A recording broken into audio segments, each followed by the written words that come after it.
Ladies and gentlemen, real quick, an introduction. My name is Angel Rodriguez. We're going to be talking about a very serious topic, something that's deep. It's very personal, and I'm fortunate that I have a gentleman right here in the name of Joba, and he will be sharing what life is like with HIV today. The city of New York, Boricua from the Bronx. Mr. Joba, please introduce yourself. Just give us an overview. Who is Joba? Well, let me just start off by thanking Angel. Very cool, guy, and I thank God that I met him and he was in my life, and he got put in my life. My name is Joba. I'm 100% Puerto Rican, so I'm representing for the Latinos and Hispanic descent and everything else.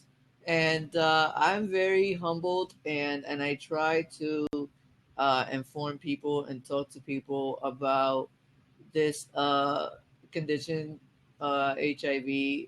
And I know that a lot of people are, like Angel said earlier, they're not very informed in the situation. Like, a lot of people actually think that by holding on to a bottle, just going like that, you're gonna get infected.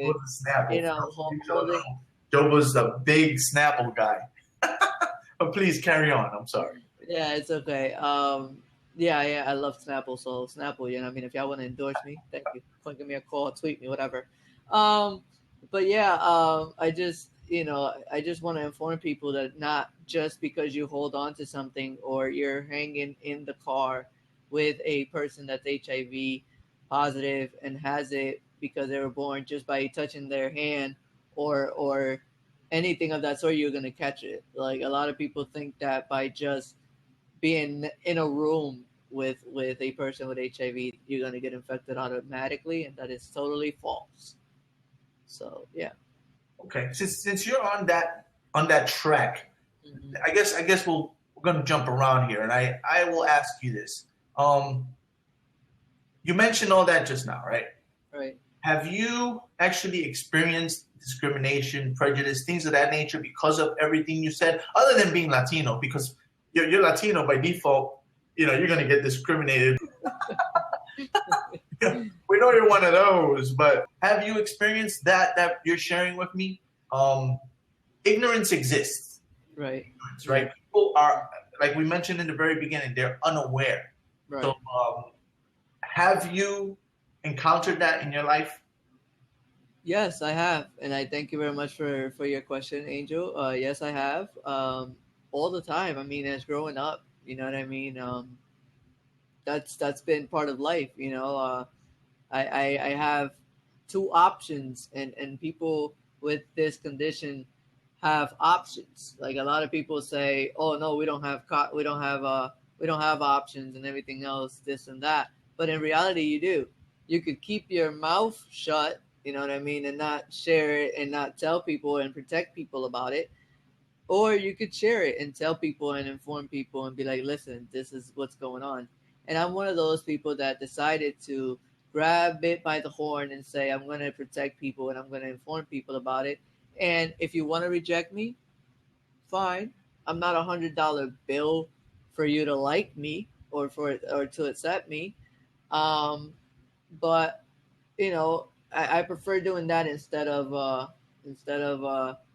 not telling, and then it could be worse from there. You know what I mean? By not telling it. Yes, I have been rejected and neglected just because I try to protect people about it.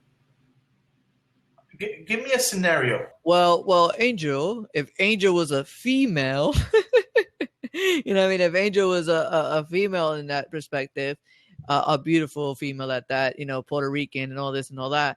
And then from after the drinks and after the bar, she decides to, I don't know, bring me to the house just because she likes the interaction. She enjoys the conversation and she wants to continue the conversation. And then if I see stuff going to other levels, like I said, I have an option of keeping my mouth shut, or I guess putting a condom on and protecting myself and protecting her, but at the same time nowadays condoms are not 100% legit or 100% safe.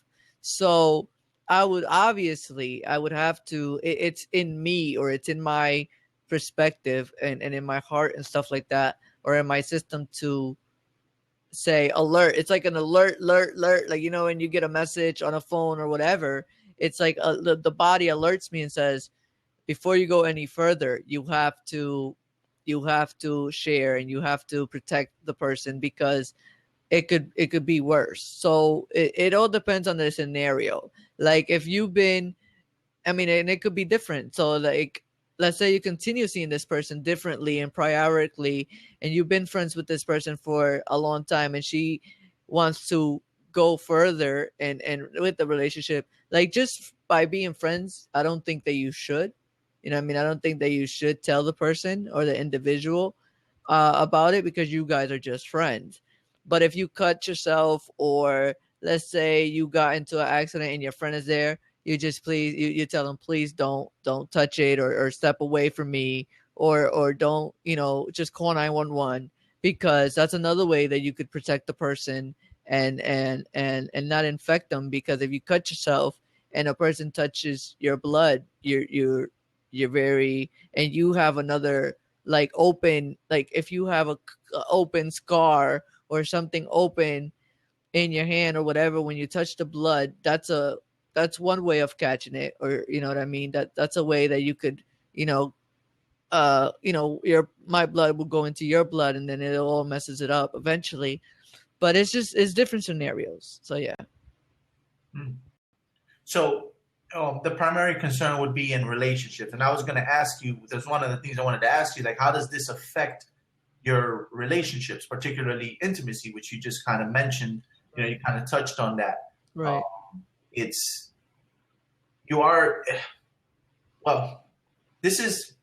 is not something, well, let me go back. So how did you contract the HIV virus? And then this will all lead to where I'm going. So how did this come about? Well, I was born April 30th, 1990. My birthday, by the way. Yeah, me and him share the same birthday, and that's a good thing. I think that's why we get along so well. Yeah, I was born with it, you know what I mean? And I couldn't help it. I couldn't be like, hey mom, or hey daddy, I don't want to be born this way. So I contracted it by being born. Now, you may not, I never really mentioned this before, but let's say, my dad used to, he was a heavy heroin user. When I was little, my dad used heroin, okay? Right.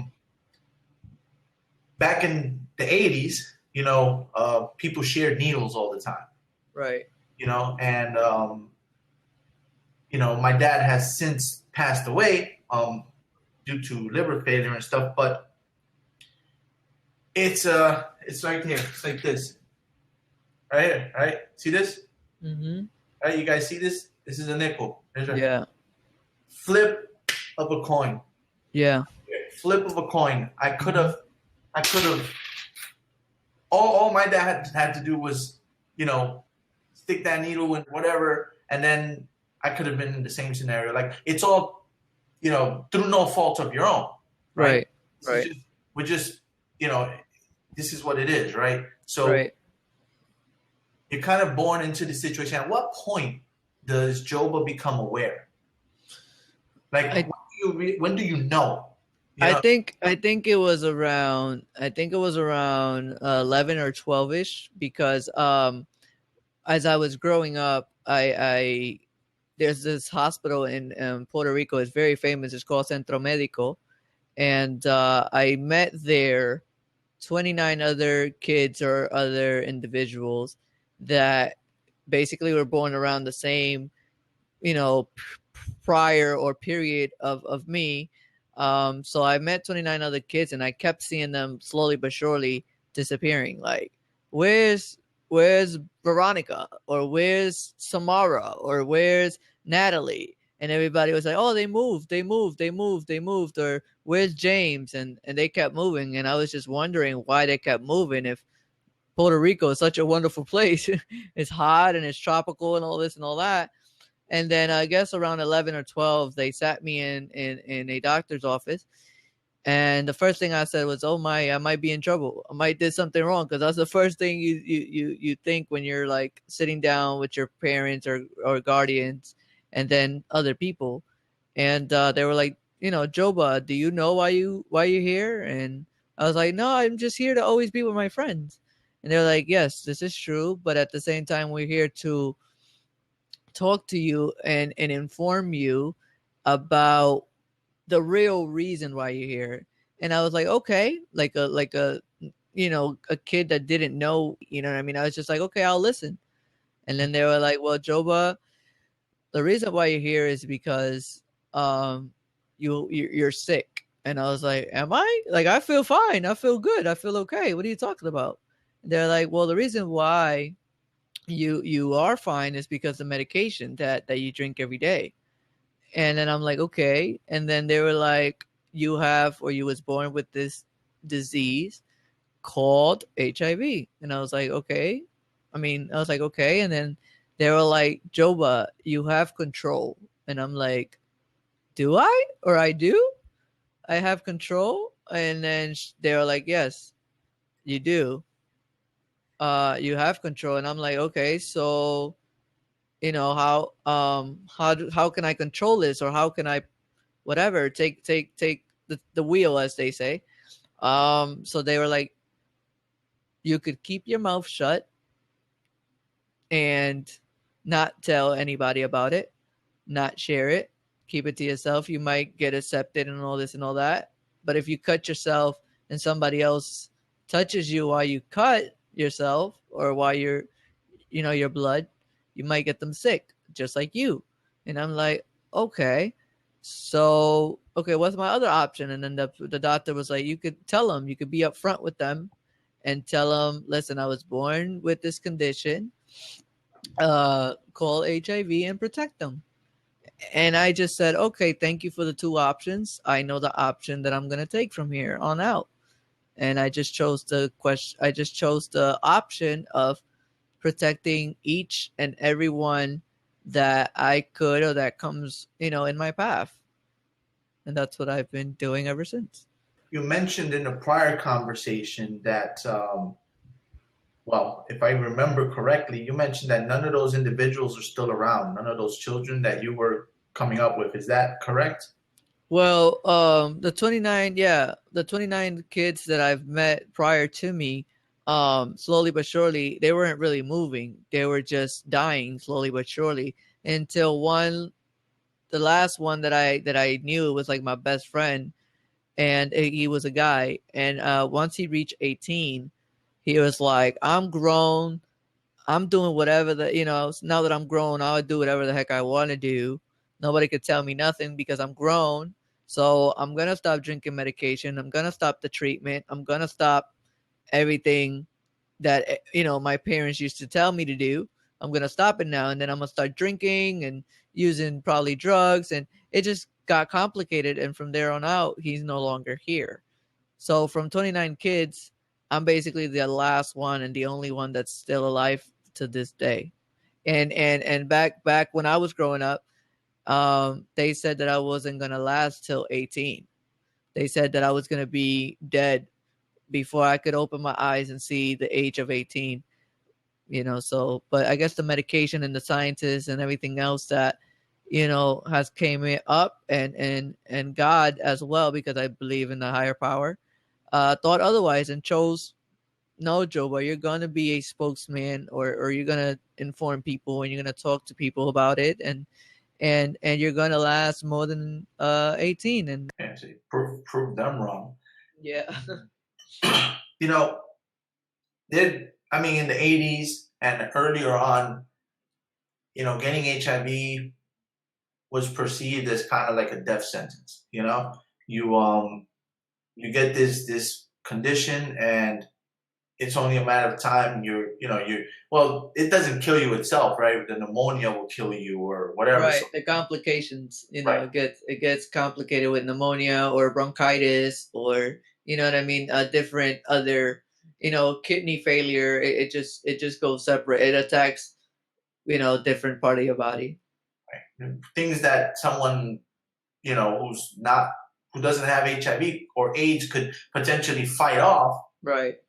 because of the weaker immune system, is generally what ends up, taking the life of someone. So, it sounds to me like you've kept yourself healthy. You've taken your medication. You've been doing the things you have to do to stay healthy, and you've also given yourself an important purpose, which is to share and educate people, which is important. In all causes, you need people to come out and talk. There was a period where they thought that this was a gay disease. Right. So Eddie Murphy made if you watch Delirious, he makes jokes about the girlfriend who has the gay best friend, and he's like, I don't want her to kiss her gay best friend and bring the AIDS in her lips, or like they didn't know back then. Right. We've come a very long way since then, and now people know more, but it's always good to get even more. That's why Right. you standing up and talking about this stuff is important.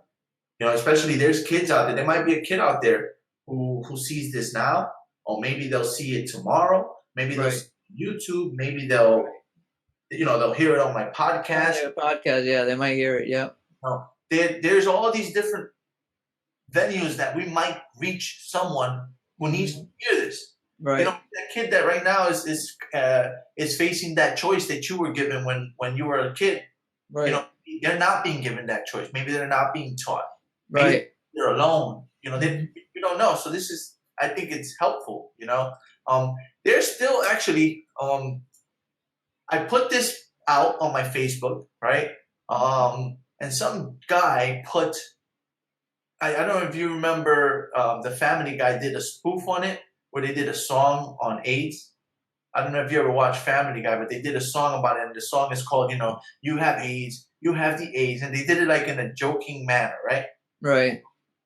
I put this up, to raise awareness. I shared it on all my social media, and this individual puts that in the comments. Now, I immediately deleted it. Right. I thought that was, it was irresponsible, and it's insensitive, it's in poor taste, and frankly, the guy is being a jerk. So I did not leave that up. And usually I don't censor people on my social media, Right. But and I'm sorry to cut you off, Angel. I respect people like yourself, and I respect you for doing that. You understand what I'm saying? And I respect you too for giving me the chance and the opportunity to come on your podcast and to come on all your social medias and be able to express and tell people from a different perspective, or from the perspective of the actual person with it. Because a lot of people just say, oh, I don't have it, so I don't have to deal with it.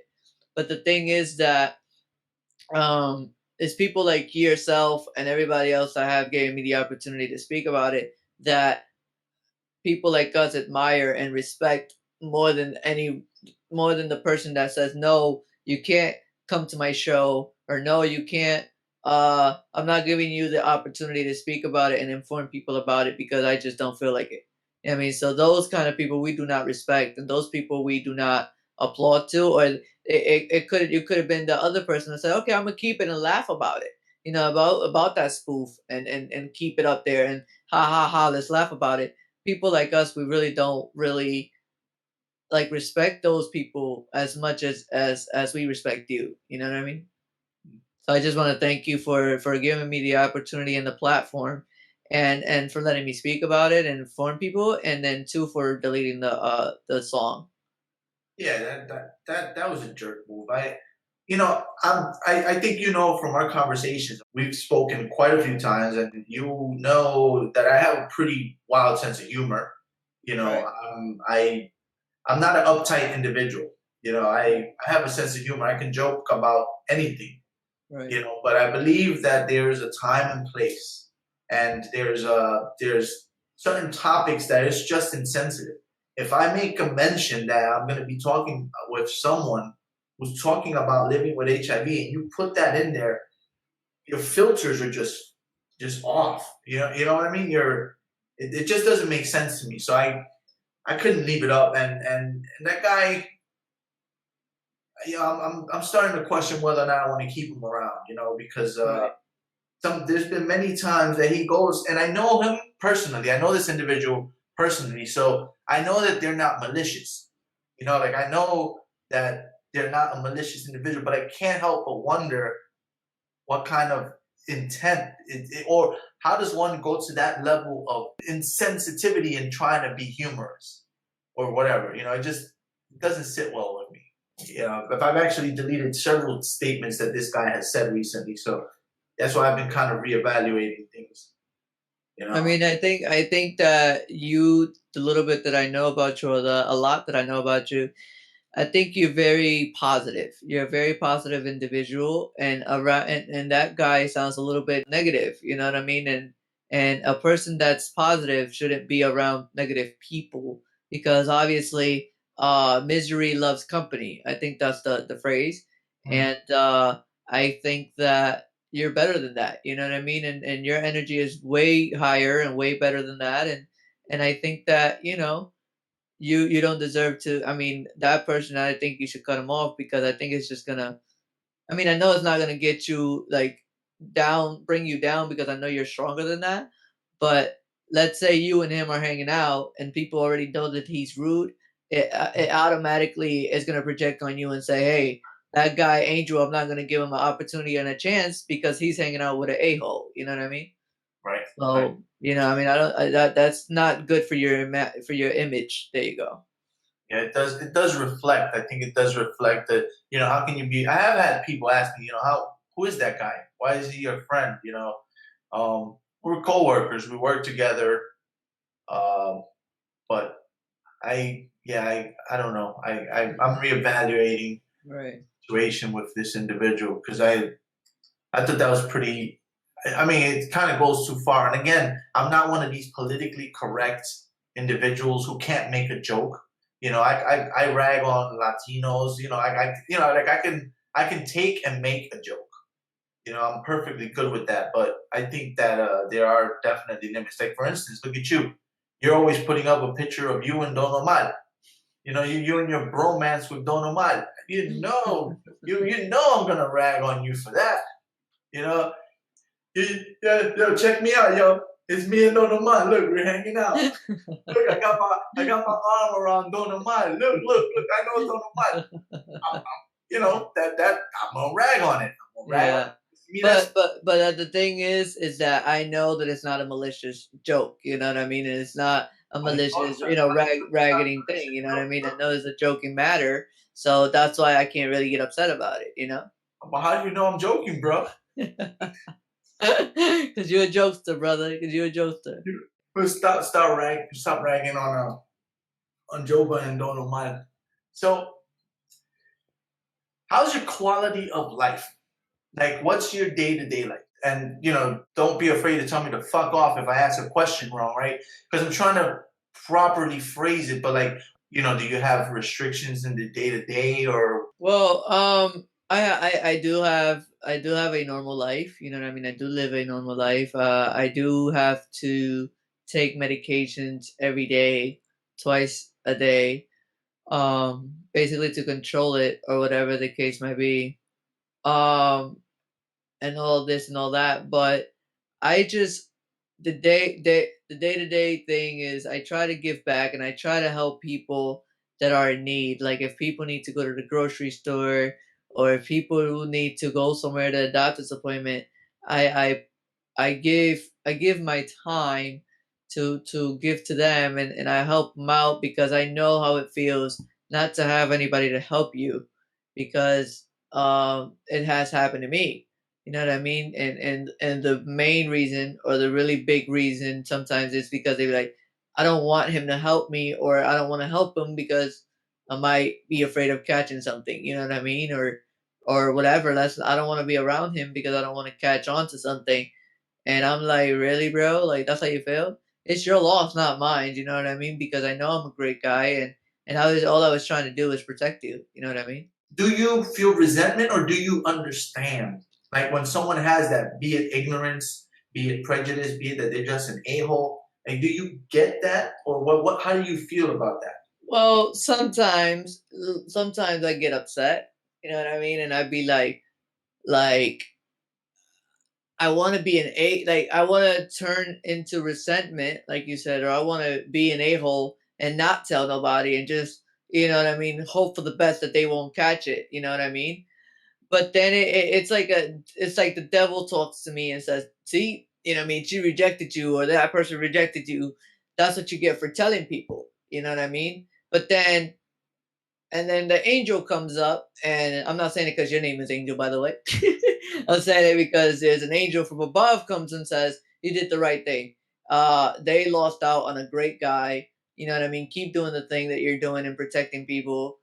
And you know the reason why they left is because they're not worth your value. Like you're worth more than they are. You know what I mean? So you did the right thing. But when I get rejected, it's really frustrating. It gets upsetting, and when I get upset or when it gets to that, it's just like, why should I tell people? But then it just knocks my sense back into them and say, protect people, and they'll thank you in the long run, or whatever the case might be, or whatever. You know what I mean? I think that me doing it makes me feel better itself. You know what I mean? So It's the right thing to do, regardless of the outcome. We all, I mean, even people who don't have HIV and people who don't have anything that can't relate, we get rejected.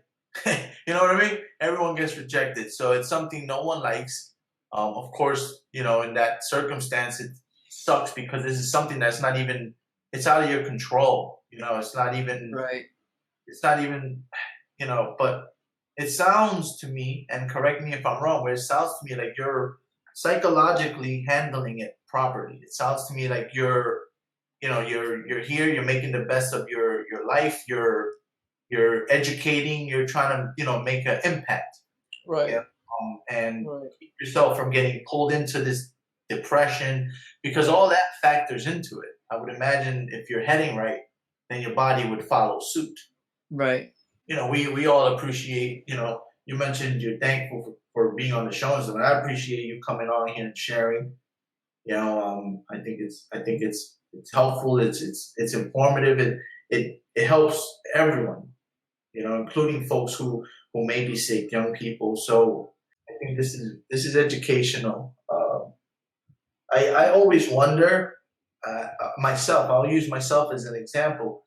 If Right. I were dating a female and she told me Mhm. that she had HIV, if I would be able to proceed intimately, you know? Well, my question. Let me flip the script on you right now, Angel. Well, we all know you're you're married right now, but let's think outside the box, or let's say you wasn't married, or whatever the case may be, and you had an option. The option was nobody, this fine girl, the way you like him, and you'd be like, wow, you're the girl of my dreams, but she just keeps quiet and not tell you that they were born with HIV. Or, I mean, that's one option. Or this girl just comes to you and says, listen, Angel, the reason why I haven't given you myself to you or whatever is because I'm trying to protect you, and I was born with HIV or whatever, so that's why I haven't given me myself to you. So my question to you is, which would have you preferred, or what would have been like your what would you where would you go? Would you go with the girl that didn't tell you anything and then you got a piece of ass, or would you respect the girl for protecting you and telling you off the bat? I would prefer that I be given the choice. I would prefer to know. That being said, I don't know how I would react. I don't know what I would do. You understand? I don't know. I honestly, I don't know. When you're sexually intimate with someone, you always run a risk. That's just a fact. Especially if you don't know the person and whatever. And I'm not encouraging it. I'm just stating the facts. Right? There's always a risk. Now, if the person tells you I have HIV. You now, the risk, and again, you're going to correct me or you're going to give me your perspective on this, but now that risk is, it's a guarantee that the risk is there. You know, the person has HIV. We know that now it's not an unknown, it's a fact that she's got HIV. Now, the condom may or may not protect you, whatever could happen. So I don't know. Being completely honest, I don't know how I would handle that. And it would greatly depend on the relationship, the relationship with the person, what we have going and everything. But my logic would probably steer me to back off from an intimate relationship. Right. Again, because I'm just a logic-driven individual. That's just how I am. Even now, if I don't know it, I've been in dance clubs and had women come to me and want to leave with me. Right. And what am I thinking? Here's my thought process. Yo, she could be setting me up to get robbed. Right. I could go to a hotel with her. She can inject me with a needle. I'll wake up missing a fucking kidney. You understand what I'm saying? This is how I think. I think very logical, and I think in those terms. Right. I had two women, hot Latina women in the club. One of them started kissing me in the neck. The other one started grabbing my crotch, and they said, "Let's go." They were ready to leave the club with me. Two of them. Menage a trois. You understand? What happens? I start thinking to myself, this is too good to be true. So you know what I did? I told them I was gay. I said, listen, girls, I'm sorry, I'm gay. I told them I'm gay because, one, I didn't want to offend them by rejecting them. Right? I figure if I tell them I'm gay, then they don't feel rejected. They just, oh man, this guy's gay, and carry on. Right. But this is the way I think. So I mean, what's your take on that? Like, how do you perceive that? Do you understand what I'm saying to you? Does it bother you? I mean, be honest. Just you could have went through with it. I mean, would you respect the girl? Like, at least would you at least respect her because she at least was up front with you and told you something? There's no question that I appreciate her telling me. There's no question that that's the right thing to do. I would appreciate that and absolutely respect the person and treasure them. And I wouldn't leave the friendship. Right. I wouldn't cut the person off. Right. The one thing that I'd be concerned about is, do I want to be intimate? Right. Okay. Do I want to have sexual relationships with this person? I wouldn't all of a sudden say, hey, we can't hang out no more. Don't come. No, absolutely not. I would treasure them and continue whatever I have. That aspect of it, the sexual aspect, because of the risk, because that's how one of the ways it could be transmitted. Right. Again, it would strongly depend on the relationship. Right. But to answer your question, absolutely, I respect and appreciate. I don't know, has it been your experience that all of a sudden they stop being your friends? Do they cut you off? Yeah. I mean, yeah, and that's when the resentment comes in. And that's where people come and get upset and be like, you know what? I should keep my mouth shut. I should just keep, put on a condom and let's go. And then, let's hope to whatever that she doesn't get sick. You understand? But then that's when it knocks into me and says, no, Joba, you're right. You're doing the right thing. Joba, thank you so much for being so transparent and giving of yourself to us. In discussing this, I know it's a very difficult thing to open yourself up and be, really, really exposed to the world in a subject as sensitive as this. So I really appreciate that. That's awesome.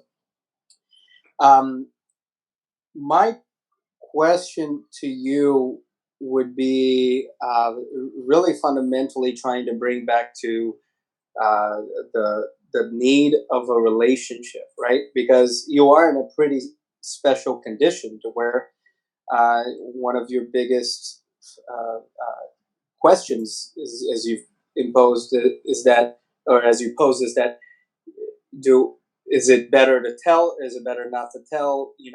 Where do I fall? But you've already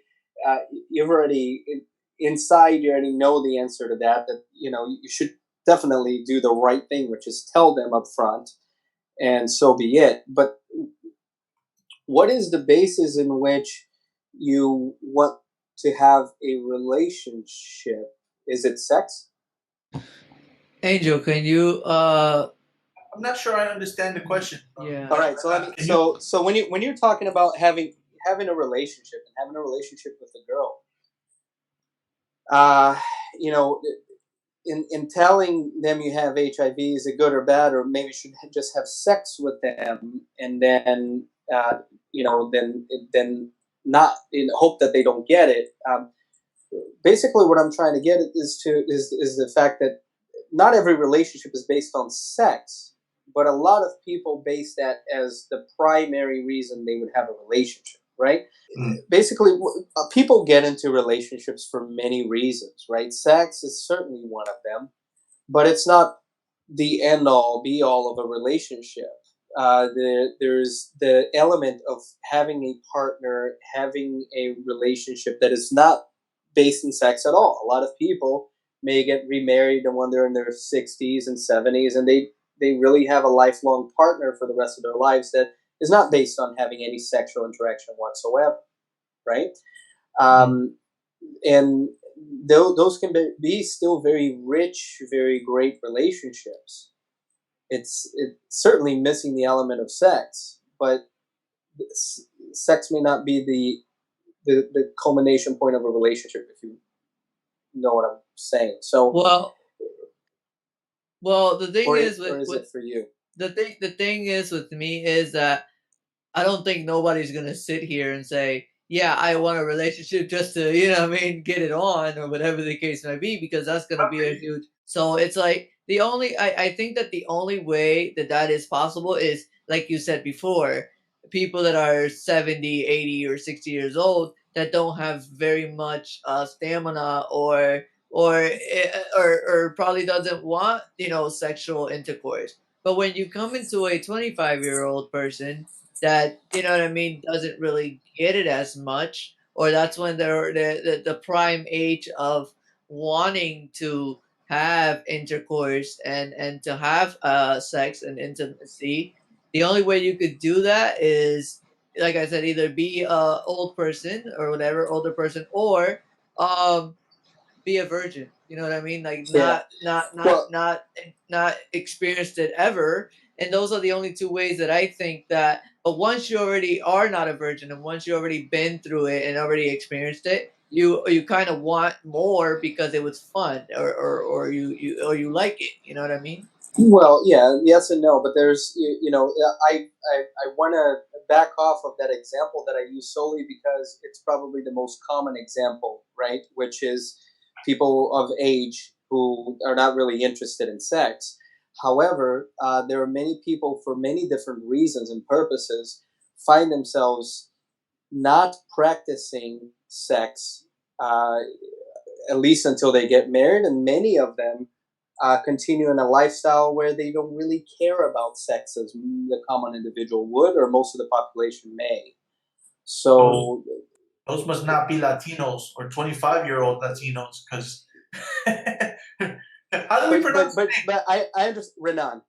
Renan. Okay. Yeah, but you understand those exist, right? Absolutely. And Religious. you understand that perhaps because of the culture, you don't seem to hear so much from them that they exist because they would be embarrassed to say that.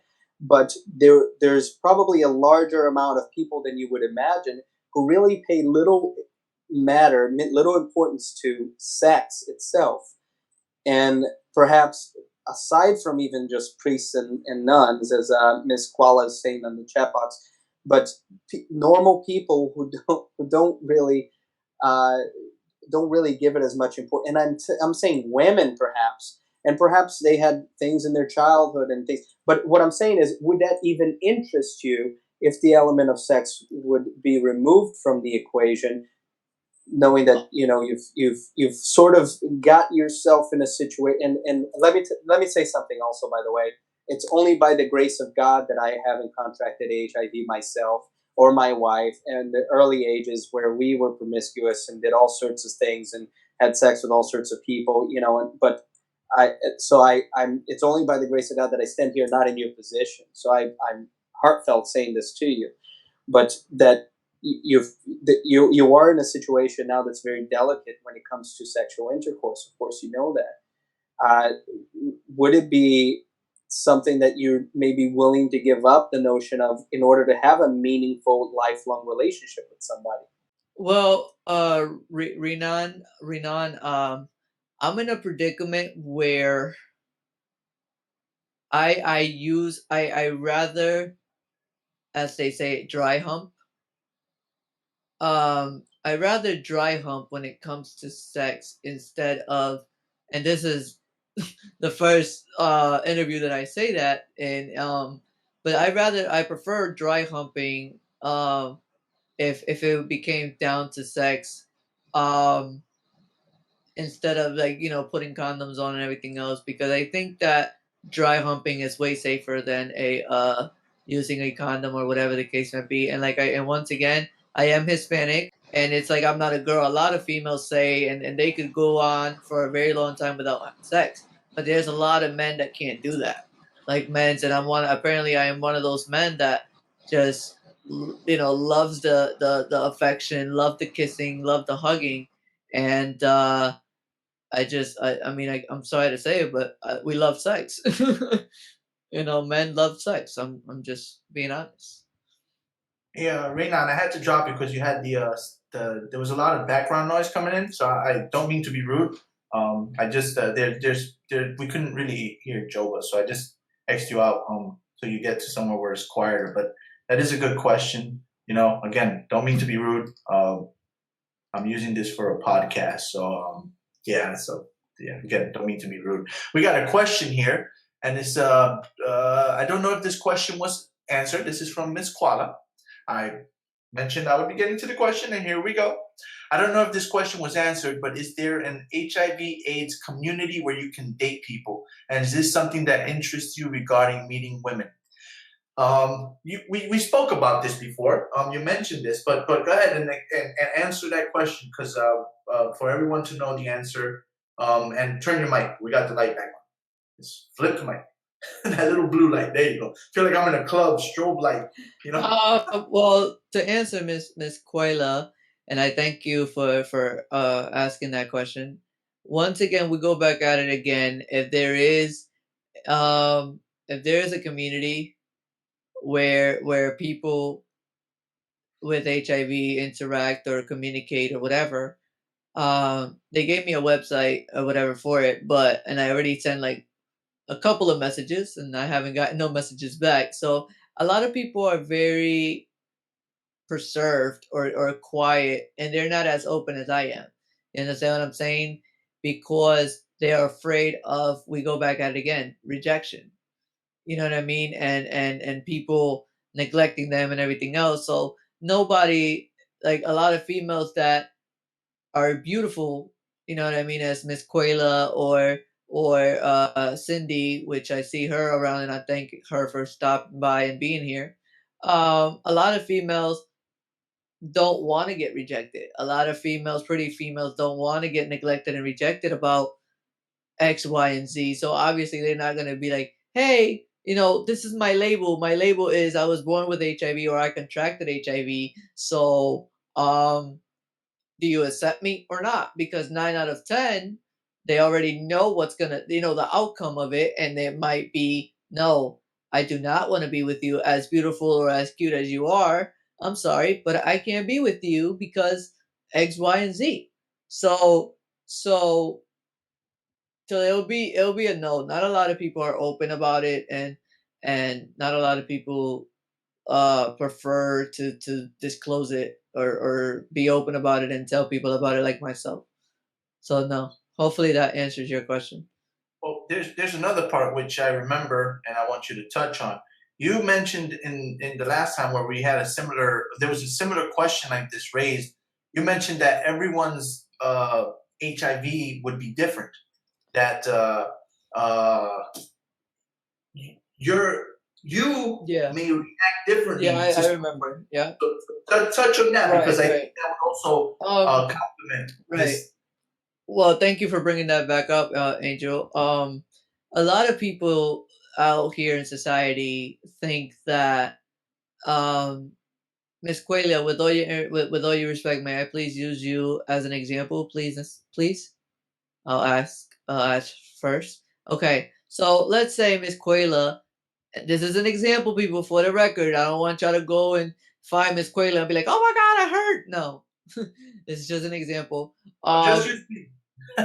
um, Yeah. well, I mean, no, I don't run that way. Wait, Uh, what's up? Why you reject? Let's do so, this, man. so Miss Quayla, I go to Miss Quayla, and she has HIV as well, or whatever the case may be. Everybody eventually says, "Okay, Miss Quayla and Joba could be together and compatible." But the thing is this: Apple and Windows. People need to see it as different. Those are two different computers. Those are different. Those are two different operating systems.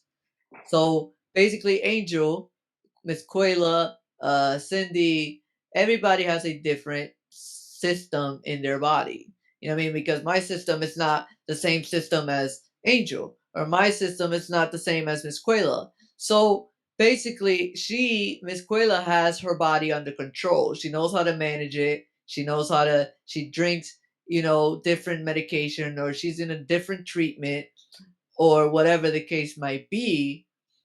So she's in a whole different planet, I guess you could say, right? So I can't come into her planet and say, "Okay, Miss Quayla, let's have intimacy, let's make love." And what could happen out of that is I could make it worse for her, or she could make it worse for myself.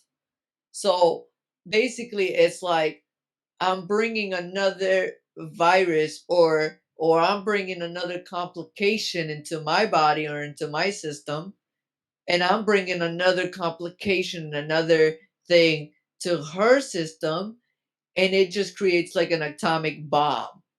You get what I'm saying? It just makes it worse, and that's where different complications, and it could get worse because now I don't have control over my body anymore because the system that Miss Quayla brought into my system is more powerful than the system that I already had, or more stronger, or whatever the case might be. So a lot of people have that like they don't have that right information. But thanks for Right. the question. Anyways, Miss Quayla. Yeah, it's a good question, and it's something that most people don't know. I actually, until you told me that day, I was always under the impression that if someone has HIV and another person has HIV, then you pose no threat to each other unless one of you catches some ailment other than that to harm you. I kind of was under that impression. This is news to me. That's why I wanted you to You're not the only one. You're not the only one, Angel. I mean, like a lot of people actually think this. You know what I mean? And that's another reason why I'm doing this, and this is why I like doing this, is to try to my best ability to inform people about it, and this is what I'm here for. And I thank you once again, Angel. um, Hopefully that answered your question, Miss Quayla. Hopefully. I, I think we have the question answered from multiple facets. Right, right. I'm just curious. You mentioned that choice, right? You mentioned that in the beginning, and you mentioned it a couple of times since then. You had Mhm. the choice to tell people. Now, Mhm. I don't know. You can let me know. Legally, are you if you were to be intimate with a woman and you did not tell her, and by some chance she contracted HIV, is that something that can get you legally in trouble because you didn't share it, or is it kind of like one of those things where it's sex at your own risk in the world? Are you familiar with that at all, or do you know? If you don't know, you can just say I don't know. Just Um, Thank you for the question, Angel. Yes, I do know the answer to that question. And yes, if you're not Charlie Sheen, or if you're not somebody famous like Magic Johnson, and have a lot of money, like in the bank or whatever the case might be, um, you could get 25 to life. You know what I mean? You could get in legal problems, and you could even get arrested. You know what I mean? Because a lot of people say, okay, I'm not gonna tell this person about it. If they catch it, well, if they catch it, they catched it, and then I'm gonna change my number. I'm gonna change. I'm gonna change my number. I'm gonna change my address. I'm gonna move here, there, everywhere. They're not gonna find me. But obviously, they'll find you. The law will find you eventually. And like I said, you could try to hide, but not from the law. And the law is very strong, so they'll find you. And when they find you, they be like, you're under arrest, and then you'd be like, well, why? And then they say, well, you was sleeping with Taniqua, and you didn't tell Taniqua that you had this and that, and you was their last intercourse, or you was the last partner that they had. So yeah, that's why you're under arrest. So 25 to life under what charge? What? Attempted murder. Wow. Yeah, attempted murder. Like, because it's like you having a 9 and trying to pull the trigger. You know what I mean? Because you're taking somebody else's life slowly but surely. It's like a slow death. Wow. If they don't get like the proper procedures or treatment, you know what I mean, beforehand. Now, if somebody came up to you in the street and punched you in the face, and now this is just, again, the practical way I think. I'm walking in the street. I actually was talking with some cops a couple of days ago. I went and approached them and had a conversation on them about self-defense. Right. If somebody attacks me and I do X, Y, Z, am I going to get in trouble? Legally going to get in trouble? I'm always thinking in terms of self-preservation, Right. So now you're in the street, somebody comes, punches you in the face, cuts you open, are you now obligated to tell this person, yo, stop, or, I mean, what would you do in that type of a situation? I know. Well, it all depends. It all depends if the person has, I guess let's say he punches me so hard that he opens his knuckles and everything else, and then he opens me up or whatever. I think that eventually I'll get so mad and upset that I wouldn't care. You know what I mean? Like, it would be, I was so like, I guess the anger when that's happening and everything else, the anger would be like, F him. You know what I mean? He punched you. If he got knuckles open and he gets, infected, F him. You understand what I'm saying? And if the cops come knock on your door or whatever, like, take pictures or have proof, you know what I mean, that he came at me first, you know what I mean? Like, he attacked me, and if he's sick, it's his fault. It's his own fault, because he came at me, he punched me, I was minding my own business, and bada bing, bada boom. You understand what I'm saying? So, I mean, I think that out of anger, after I mess him up or retaliate, or I probably just won't do it. I wouldn't, no. I wouldn't be like, yo, chill, whatever, because I'm just angry. I'm upset. So. Right. Yeah, I can understand that. Be a tough situation to. Yeah. Like, trying to hurt you, And then you're trying to, like, he's trying to hurt you, but then you're trying to protect him. Right. Like, you know what I mean? To understand how that might be a little challenging for someone. Right. I can appreciate that. All right. Well, right. I just want to throw my information out there. If anybody wants to get in contact with Joba, my Twitter is JMUGA. If you want to contact me, go there. Folks, my name is Angel Rodriguez. This is Angel Art Talk. You've been listening to Joba sharing his very personal, intimate story. Thank you to everybody, and we will catch you guys. www.nyctalking.com, the realest lifestyle blog ever. Please follow Angel Art Talk on Twitter and Instagram. Please like NYC Talking on Facebook. We are NYC Talking. Thanks for listening.